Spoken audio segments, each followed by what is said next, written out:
You have been betrayed. You have also failed someone who trusted you. Both of those things are true. And there is one ancient Arabic word that explains why both happened. The word is Wafa. In Arabic, Wafa means faithfulness, loyalty, keeping faith with someone or something beyond the point at which it serves your interests. But like Sabar, which has nothing to do with passive waiting, Wafa has almost nothing to do with what we normally call loyalty in the modern world.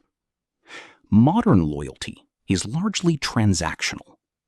We are loyal to people when they are useful to us, when their company is pleasant, when being with them costs us nothing significant.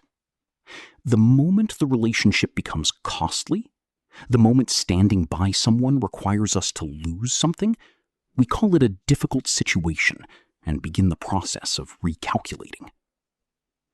The Arab warrior tradition called this something very specific. It called it the absence of Wafa. And it considered a person without Wafa to be missing something essential to their humanity, regardless of how many other virtues they possessed. Because the Bedouin understood, through centuries of desert survival, that loyalty tested by cost is the only kind that actually means anything. And the person who has not been tested has not yet demonstrated whether they have Wafa at all. The Bedouin had a saying that every child was taught: Al-Wafa inda al-Shidda. Faithfulness is demonstrated in hardship, not in comfort, not in mutual benefit, in hardship. When staying with a person costs you reputation, money, opportunity, or safety, and you stay, that is Wafa. Everything before that point is association. Khalid ibn al-Walid demonstrated Wafa when he was demoted from supreme commander to ordinary soldier and fought harder than before. His loyalty was not to his rank or to his personal advancement. It was to the mission and the people who shared it. The rank was removed. The Wafa remained. Saladin demonstrated Wafa when he honored treaties with enemies at personal cost, when he released prisoners his advisors told him to keep, when he chose the harder right over the easier. The Arab tradition was precise about something that modern culture blurs. Wafa is not unconditional agreement. It is not the refusal to confront, correct, or challenge. The truest form of Wafa, according to the scholars who studied it most carefully, is loyalty to someone's highest self, not their momentary preferences. The companion who agrees with everything you say and never challenges you is not demonstrating Wafa. They are demonstrating fear of your reaction, of losing the relationship, of the cost of honesty. The companion who tells you what you need to hear, at the moment it is hardest to say, even knowing it risks the relationship, that is Wafa. Umar ibn al-Khattab surrounded himself with people who would correct him publicly. The caliph actively sought those who were loyal enough to tell him when he was wrong. He called this quality essential to governance, because a leader without honest companions is a leader without accurate information. And a leader without accurate information will eventually destroy everything he is trying to protect. Who in your life tells you what you need to hear?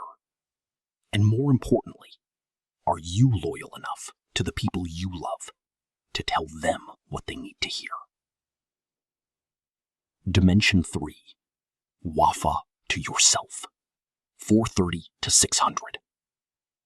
Pattern interrupt. A person alone at their desk, early morning.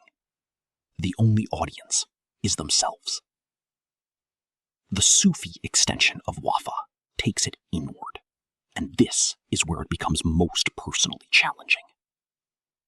Al-Ghazali wrote about what he called Wafa with the soul, the faithfulness to your own deepest nature, the refusal to betray through compromise and half measures the person you know yourself to be at your best.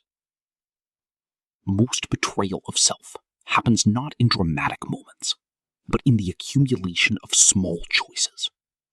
The work you agreed to do that you do not finish properly. The standard you held for a year and quietly lowered for 1 month of comfort. The version of yourself you were committed to building that you quietly postponed because Wafa is not a feeling.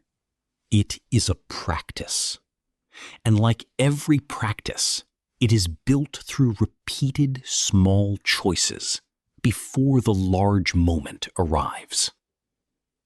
The Arab tradition offered 3 practices for building Wafa. The first, keep the small promises. Every commitment you make and honor, no matter how minor, strengthens the muscle. Every small commitment you make and quietly let slide weakens it.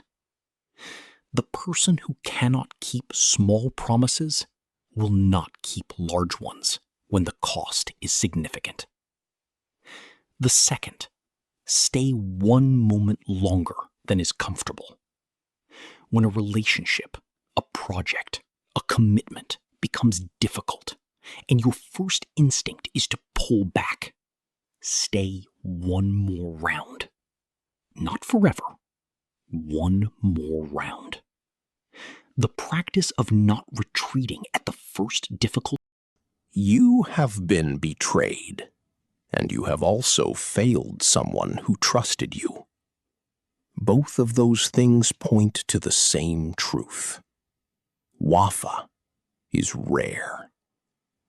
Not because people are fundamentally disloyal, but because real loyalty is difficult. And most people have never been taught what it actually requires. It requires showing up when showing up costs something. It requires honesty when honesty risks the relationship.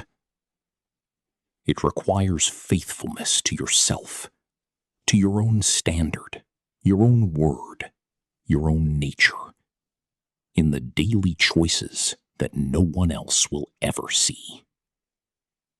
Wafa is not a feeling. It is a decision, made again and again, in the moments when the easier option is available.